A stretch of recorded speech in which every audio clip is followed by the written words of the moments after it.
Bonjour et bienvenue dans ce cours de langage Python. Dans cette vidéo, nous allons installer Python, des librairies qui nous seront utiles par la suite et un environnement de développement pour écrire notre code en Python. Il y a plusieurs façons d'installer Python sur votre machine. On peut procéder à une installation classique pas à pas et installer manuellement tous les éléments nécessaires. Une autre option serait d'utiliser un logiciel dédié comme Anaconda ou Miniconda, qui prend en charge l'installation de Python, des librairies et d'autres éléments. Leur rôle est de simplifier la gestion des paquets. Ils peuvent être particulièrement intéressants quand on souhaite travailler avec plusieurs environnements de Python. Par exemple, utiliser différentes versions de Python pour différents projets. Dans ce cours, je vais montrer l'installation classique manuelle. Bien entendu, vous pouvez aussi utiliser ces logiciels, Anaconda et Miniconda si vous le souhaitez. Ils sont faciles à installer et à utiliser. Pour télécharger la dernière version de Python, allons d'abord sur le site officiel python.org. Dans l'onglet Downloads, on peut choisir le système d'exploitation de votre machine, Windows, macOS ou autre. Personnellement, je travaille sous Windows. Le site me propose directement la dernière version de Python pour Windows, que je peux maintenant télécharger. L'installation est intuitive. On peut faire une installation rapide dans un répertoire par défaut, ou alors sélectionner une installation personnalisée où on peut modifier par exemple le répertoire d'installation et choisir d'autres options. Pour une installation principale, il est recommandé d'ajouter Python dans la variable path. Sur ma machine, j'ai déjà une version de Python 3.7 installée que je vais utiliser pour la suite de ce cours. Nous allons travailler avec la version 3, la version majeure de Python. La version exacte 3.7, 3.8 ou 3.9 n'a pas d'importance dans le cadre de ce cours. Une fois Python installé, nous aurons besoin de quelques packages supplémentaires, par exemple des librairies spécifiques pour effectuer le calcul scientifique. Python possède un gestionnaire de packages natif qui s'appelle pip. On va l'utiliser pour installer les packages qui nous intéressent. Pour cela, on ouvre un terminal, que ce soit sous Windows, macOS ou Linux, et on écrit en ligne de commande pip install --upgrade et ensuite les nombres de packages qu'on souhaite installer. Je vous propose d'installer NumPy qui permet le calcul matriciel, SciPy qui contient des bibliothèques scientifiques et notamment de différents tests statistiques, Panda pour la gestion des tableaux de données, des data frames, Matplotlib pour l'affichage des graphiques et enfin scikit-learn pour tout ce qui est machine learning. Si on a besoin d'autres packages, on pourra les installer plus tard de la même façon.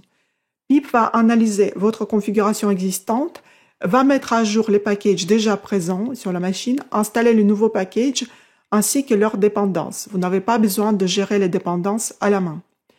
Si vous utilisez Anaconda ou Miniconda, l'installation de packages est similaire.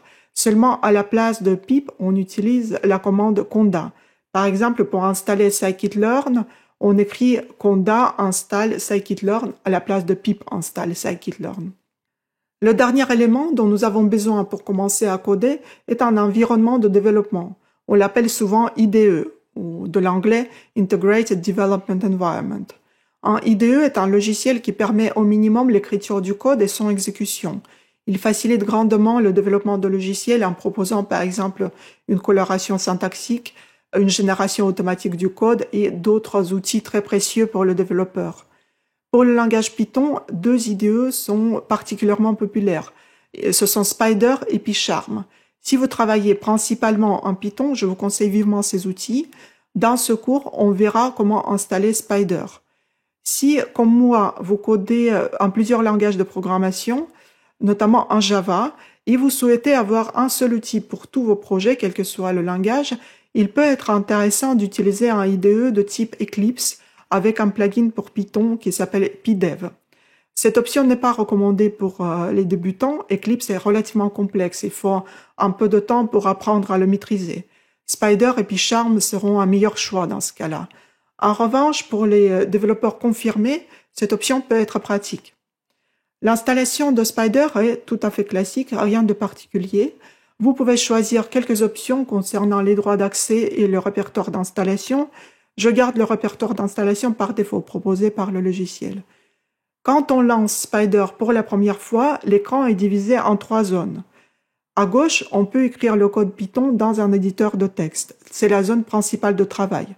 La zone en haut à droite nous permet de voir les variables déclarées, accéder à des pages d'aide, voir les graphiques et parcourir des fichiers dans le répertoire de travail.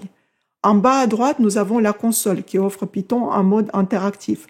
On peut exécuter le code ligne par ligne dans cette console. Par exemple, on peut afficher une phrase ou faire des calculs en ligne de commande. Les personnes qui travaillent déjà dans l'IDE Eclipse et qui souhaitent le garder pour coder en Python peuvent ajouter un plugin qui s'appelle PyDev. Pour cela, au sein d'Eclipse, il suffit de sélectionner Eclipse Marketplace dans l'onglet Help, dans le champ de recherche, écrire PyDev et puis installer le plugin. Cette action ajoutera une perspective Python dans votre Eclipse. Nous avons maintenant tous les outils pour pouvoir travailler. Dans le prochain cours, on va écrire notre premier code en Python. On va aussi apprendre la déclaration des variables et les principaux types de données. Merci beaucoup de votre attention et à bientôt.